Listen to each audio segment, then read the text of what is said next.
reverse serve from Parenteau as she finds the top of the net after the extended play. This is also our last singles competition of the day. First point, Megan Fudge at the kitchen line. Love to see that.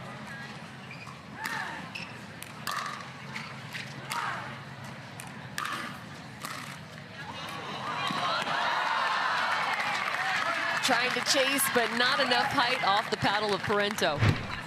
If CP can't get there, no one can. That's probably true. She's had quite an emphasis on her conditioning throughout the last year.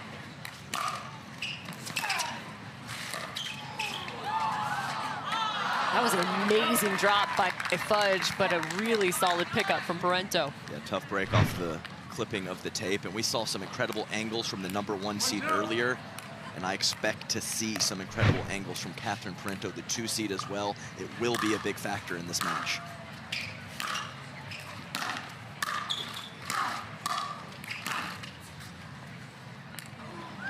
Defensive lob goes out of bounds for Fudge. She's originally from Germany. She actually went off and attended school in England, as she has now come to the United States. Catherine Parenteau, a little international flair as well, out of Montreal, Canada. Backhand winner. Yeah, that's Megan Fudge. And you'll often see in the game of singles, you don't have a player to help you out. If you don't hit that first volley just like you want to, we saw Catherine be forced into a guess right there. She happened to guess wrong, but that's part of the deal when you have the entire court to cover.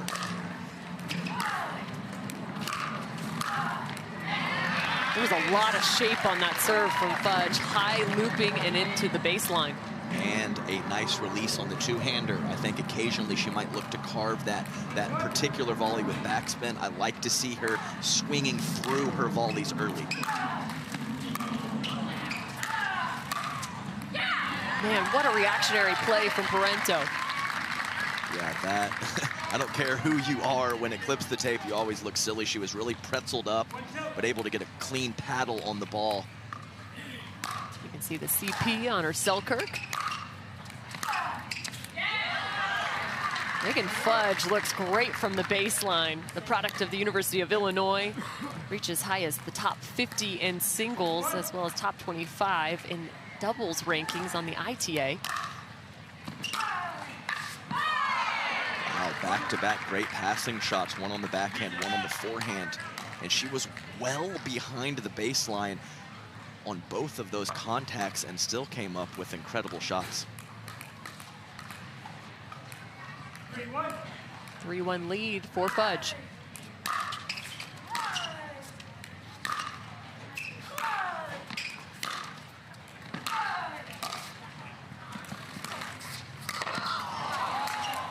The second time we've seen Parenteau find one off the net, but it's Fudge with her fist in the air. Yeah, one of the toughest competitors on tour to drop shot. Catherine Parenteau, all the feel, all the touch, but the court coverage of Megan Fudge on point. I know there's just 1 point or 1 seed of differential between these two, but this would be, if Megan Fudge indeed picked up the win, a pretty good upset in terms of taking down Catherine Parenteau. Finds herself on Championship Sunday on a regular basis. Yes, I completely agree with that statement, as there is a clear-cut top 2 for women's singles.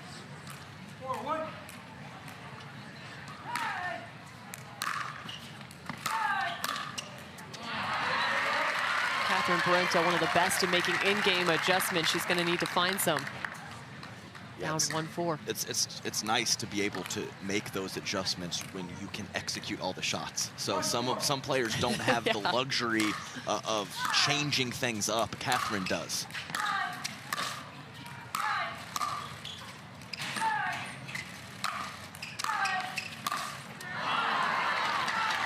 Catherine Parenteau continuing to send that ball to the backhand side of Fudge, but so far so good with the two-hander.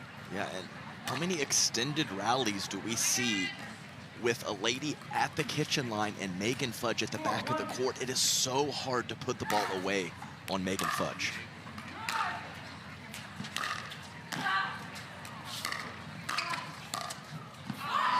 What a volley and recovery. Well, her court coverage is so good, she's playing out balls as well, and still having pretty quality volleys. As I do think that initial shot was going to go wide, but Fudge is there. She's there.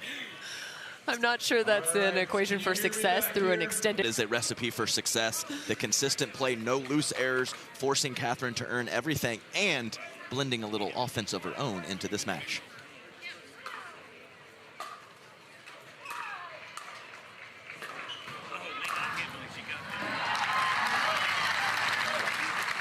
And a rare, clean winner off the paddle of Catherine Parenteau went Megan Fudge back in the court. A well-executed forehand from Catherine.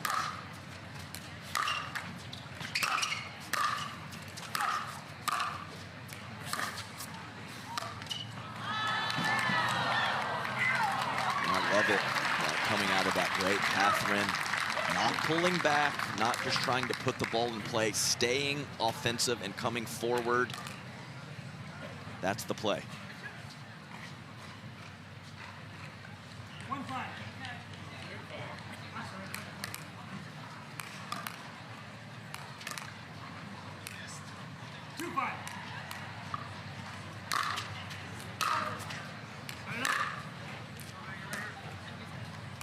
Ball back now to Fudge as the score is corrected.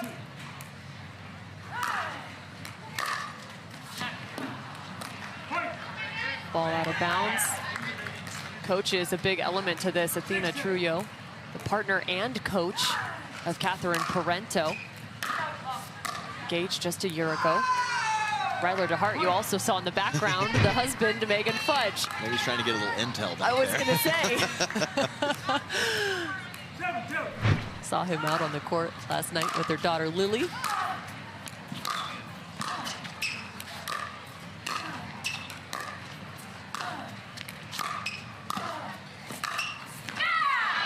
Good ball from Catherine Parenteau. And all slice volleys from Megan Fudge.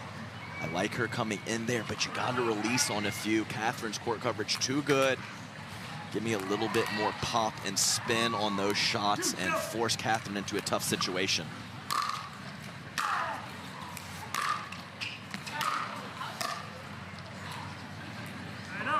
The first real disgust we've seen from Catherine Parenteau, just not thrilled with herself. She couldn't execute the approach shot.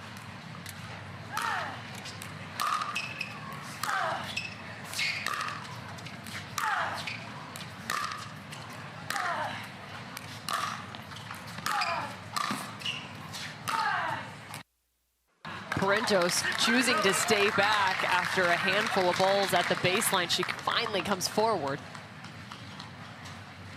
Yeah, and I think a blend of that is fine as well. Coming in right away, you don't get exactly what you want. You can pick your spots and wait a couple shots. No problem with that.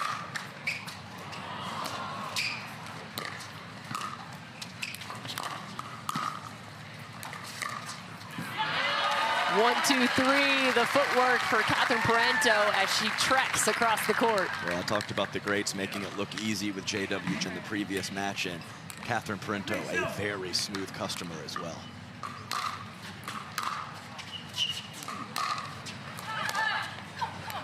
One more for Parenteau, make it 4-7. She's trying to climb the ladder.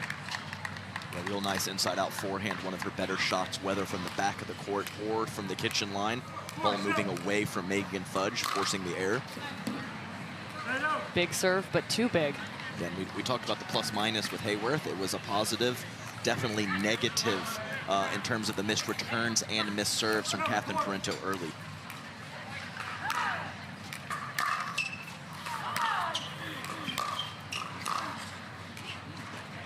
See, and that's changing your eye level right there. Catherine, she can drive through, she can dip, she can carve the ball, and when you're playing someone with that kind of variety, it really affects you and forces more errors.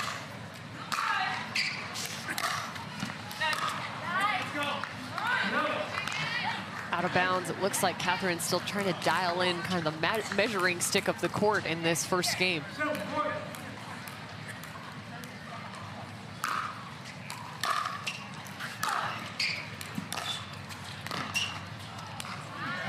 That's a great drop. If you're winning points off of drops, you're doing something right.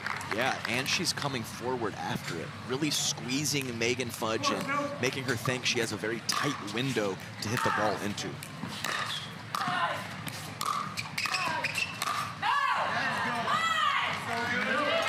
Side out after side out right now.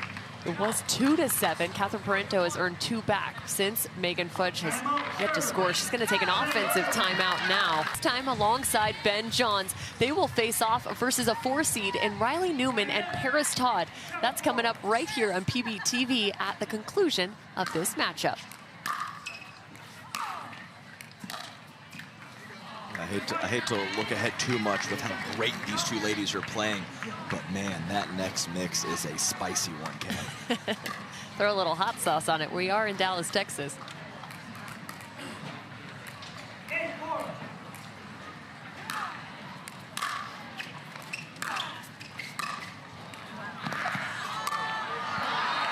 Following the volley is Catherine Parenteau, but Megan Fudge finally got off 7. Great touch from Catherine. And like I said, can't get a clean winner on the drop volley, but the combination is perfect from Catherine.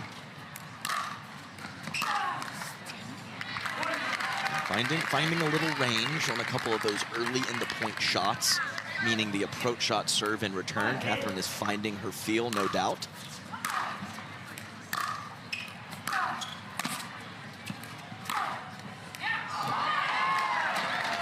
A little more room for Megan Fudge as she continues that line-to-line on the backhand side. She missed one, but still goes back to it.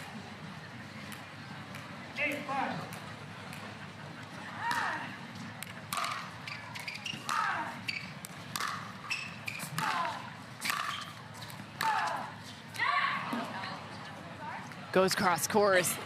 The finger is out, though, out of bounds. Yeah, double dipping can be a great play in singles, going back to the same spot a couple times. More court to cover, like I said. So often these players will break to the open court. Going behind them is a great option.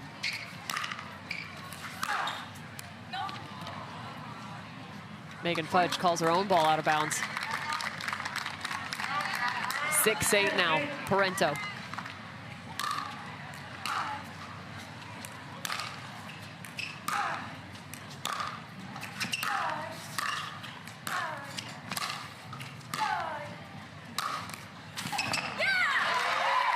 Make it 7-8.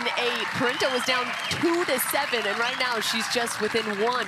And moving forward very well these last few minutes. Rarely picking her spots, just coming forward early in the point with some great success. 7-8.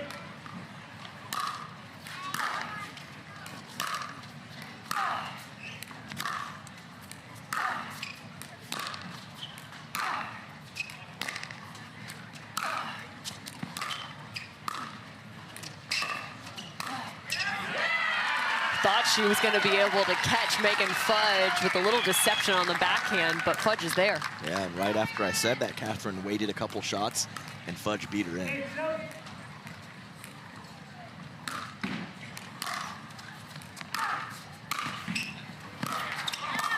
Back to business as Catherine Parenteau coming forward right away, and the volley combinations from her have been quality. 7-8.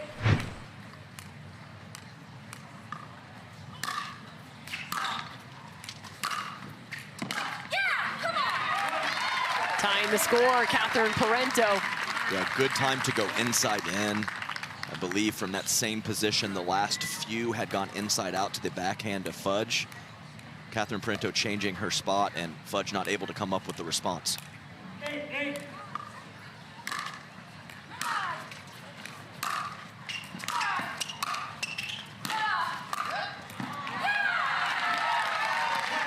Immediately, Fudge looks to her left.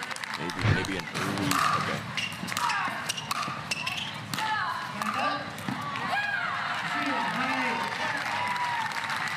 Yeah, these fans are eager. Right now, I want Megan to get back to dictating and doing what she does best. does it often happen that towards the end of a game that a player really, really wants to win, the pressure's on, that they start to take a little off, get a little tentative, not move forward, put as much pressure on? Is that just a normal mental thing? Sure, but I don't think she's playing tentative at all. I think Catherine made good adjustments, and I think Catherine's playing a little bit more cat and mouse here, and there's the game. There's the game. We're going to get back to our game plan, and we're going to have Megan dictate a little bit more. Sounds good. Thanks, Dane. Well, you saw it, Catherine Parenteau dictating terms at the end of that game. She was down 2. From the world's most iconic tennis arenas to the glint of an Olympic gold medal, a new court beckons, a new challenge arises. Jack Sock has conquered tennis. Now, pickleball's next. Mastery, precision, passion, that's what champions are made of. And when it comes to pickleball, there's only one company they turn to. Jack Sock's legacy continues with the #1 brand in pickleball. Selkirk Sport. We are pickleball. Fine balance looking at the pros and the amateurs.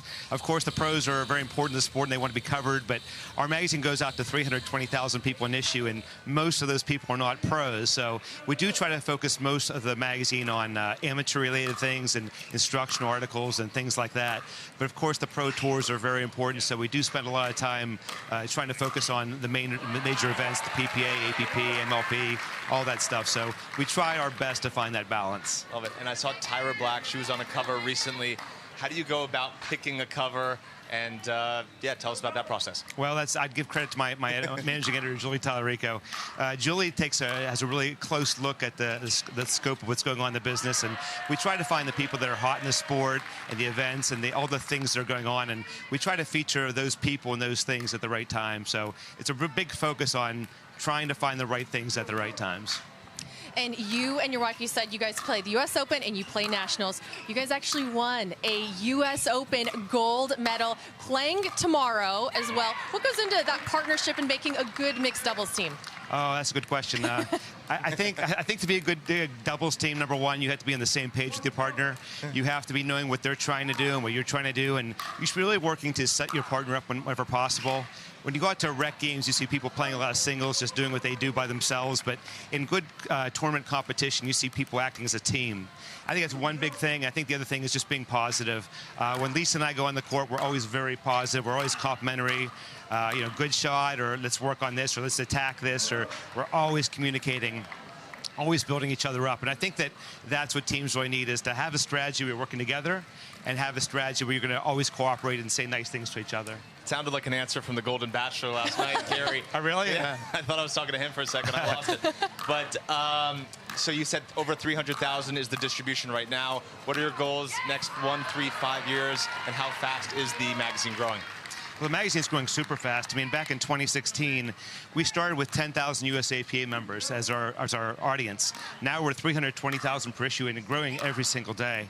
I see it continuing to grow a lot, and I see the sport continue to grow because we're seeing a lot of facilities popping up everywhere. There's such a need for courts over the years, and now we're finding that courts are just popping up everywhere, facilities everywhere, still not even meeting the demands, but getting closer to it. And I think that we're going to see our membership continue to grow in the magazine as all these facilities continue to grow and more people in the sport. So I have no idea how far we're going. If you would have told me... This venue and the expanse of play from Catherine Parenteau and Megan Fudge. A substantial lead for Fudge here. She had a good lead in game #1, 7-2. We heard from Dane Gingrich on some of the adjustments, really focusing on maybe depth of return and also dictating terms. But mentally, the roadblock, as you look at this call, was called out of bounds. Catherine Parenteau questioning, but the roadblock for Megan Fudge here, you had the advantage and then ended up dropping game 1. Mentally, that has a lot to come back from.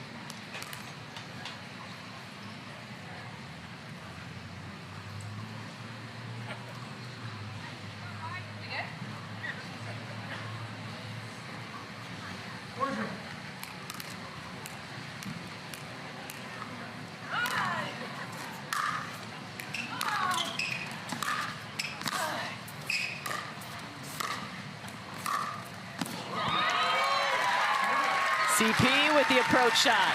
Yeah, great balance, moving through that shot, coming forward just in case Megan Fudge gets a paddle on it to finish with a volley.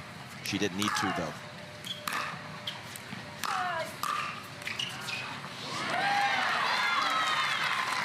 took an odd bounce. Yeah, it seemed to.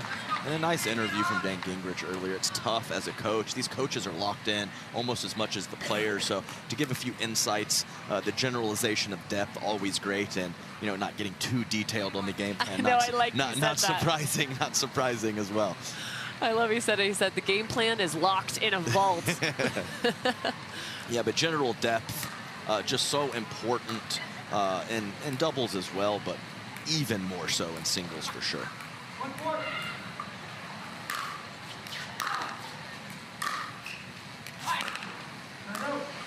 So I'll ask you the question. He said Megan Fudge needs to dictate terms. For her, what does that look like? Is it just her getting to the kitchen line?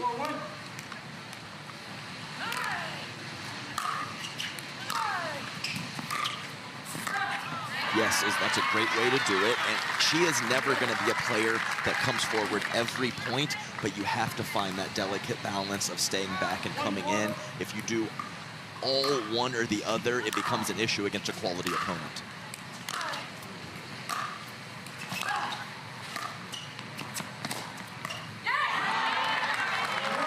She's just there, Cam. She's there. Not the worst drop shot, maybe not the best either, but Megan Fudge there with plenty of time. You mentioned Fudge picking up the win versus Padilla Maite. Quarterfinals. You just wanted to say it again, didn't you? And before that, it was Kennedy Hance, where she double pickled.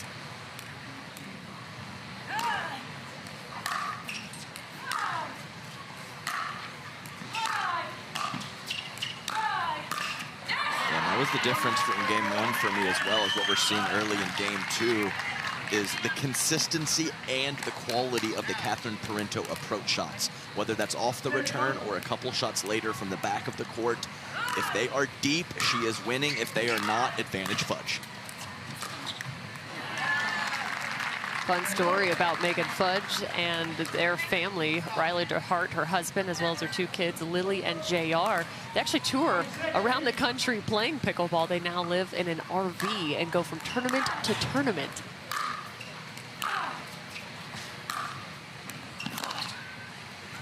I mean, that's just fun. That's just fun times. With the crew, traveling around, playing pickleball together all the time. Always love talking about how pickleball is a family affair. DeHart also, they met back at the University of Illinois, where he was a college tennis player as well. Megan Fudge a little jammed up on that pass attempt. Got to get the arms extended to create your best contact point.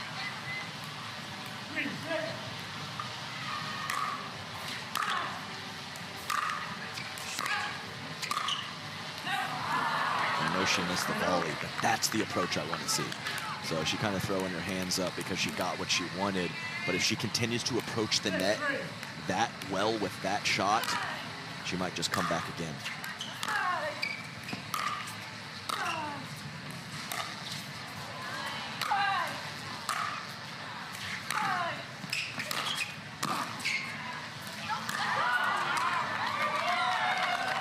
Catherine Parenteau called the ball out of bounds. Fudge immediately looking to the official.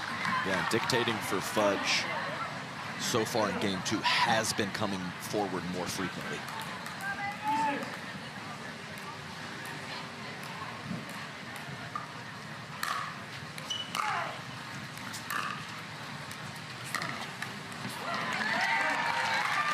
And it's a tough ball from that position to go with the slice over the high part of the net for the approach. Inching her way is Catherine Parenteau. 4-6.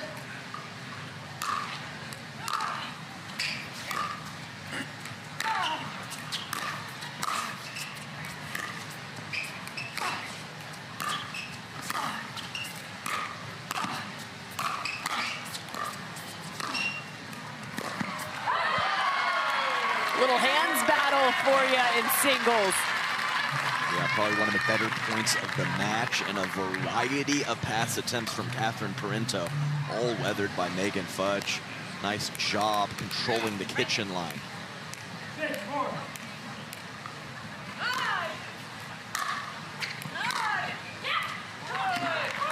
Just off her mark, another side out for Parenteau. Yeah, tons of game left, but really similar to game one. Score in game one was 2-7. Parenteau was down. Score in game two, 1-6 for Parenteau. Taking her time after that missed approach, regathering herself.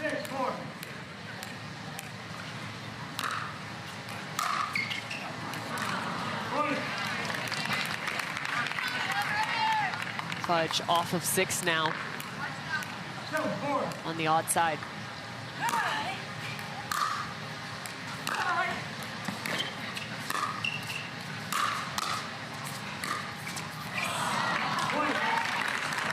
Parenteau just hits that ball and goes straight to the... On that experience, knowing that you can do it over and over again.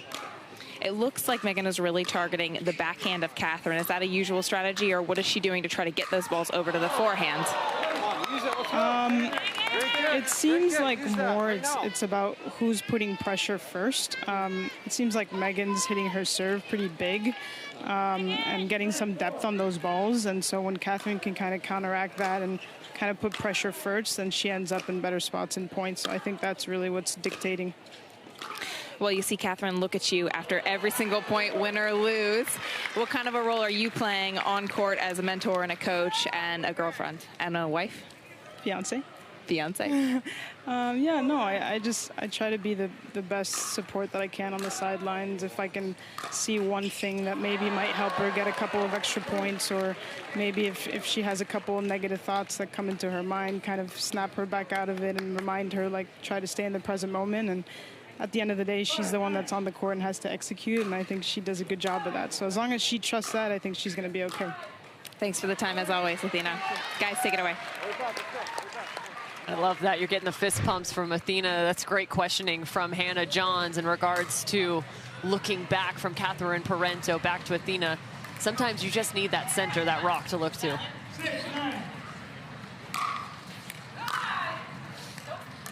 Yeah, great insights from Athena Trio, and I think she hit the nail on the head by saying whoever is getting in, putting pressure first and dictating is winning a majority of the points.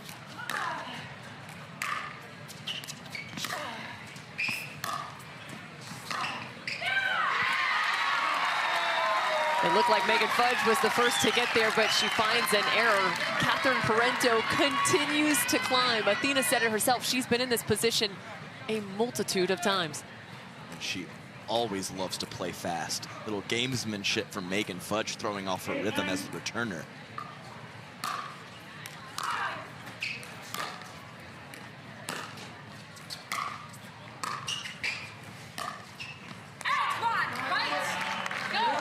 Just missing. You gotta love the expression. Again, these two playing in the biggest tournament. This win means so much more in the landscape of pickleball.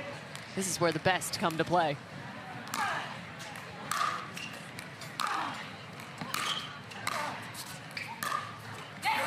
Beat her in, Cam.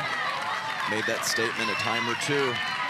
And Megan Fudge has been able to creep forward before Catherine Parenteau. The odds have been in her favor. The game point for Megan Fudge, looking to send this to game 3.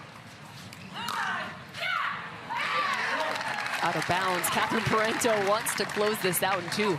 Yeah. Exclaiming right here.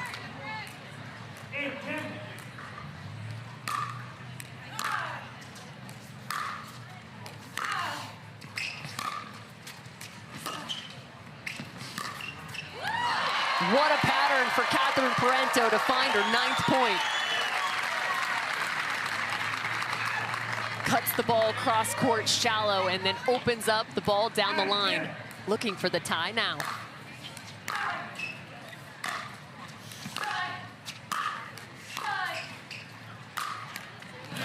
After being down 1-6, she ties the score.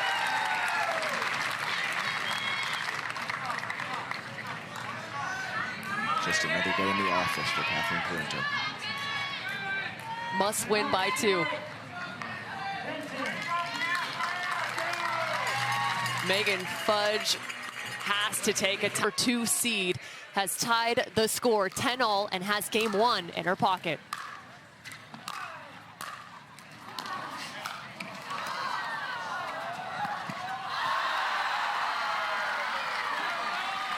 Disbelief for Catherine Parenteau, who is chasing that down. Megan Fudge lets out a roar. Yeah, the first volley from Catherine just couldn't quite get it cross court enough, and we know if you don't hit your spot, Megan Fudge will get the ball back.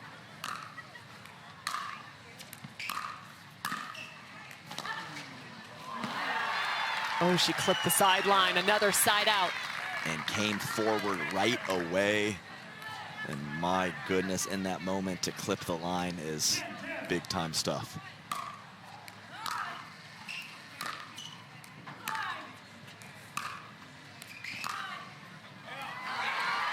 Catherine Parenteau now has the lead. Ball out of bounds. She was down 1-6.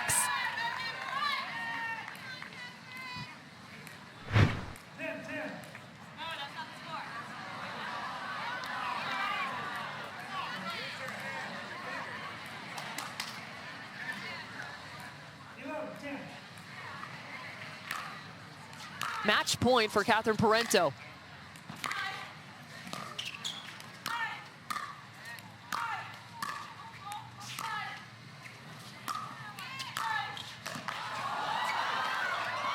Double the comeback, double the victory. Parenteau to the finals.